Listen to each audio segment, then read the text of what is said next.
Hey guys, welcome to day 27 of 100 Days of Code. Today we're going to be diving into graphical user interfaces using tkinter, and we're also going to be learning more about function arguments. So we've already seen a little bit of graphical user interfaces when we use our Turtle module, but I want to go a little bit more in depth.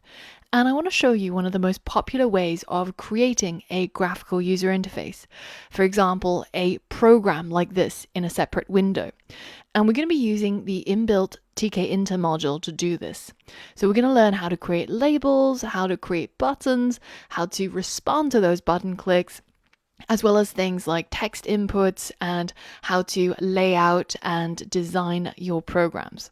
And while we're doing all of this, we're going to be looking at more advanced features of Python functions, including things such as how to set default arguments and what these args and kwargs are.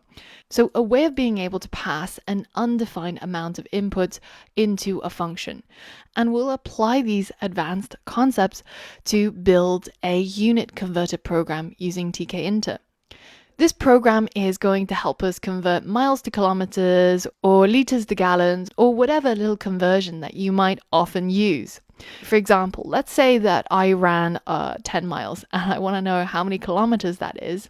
If I go ahead and click calculate, you can see it generates the equivalent value in kilometers, and you can see that our whole program is nicely laid out. So it says 10 miles is equal to 16 kilometers, and it's fully responsive to our inputs.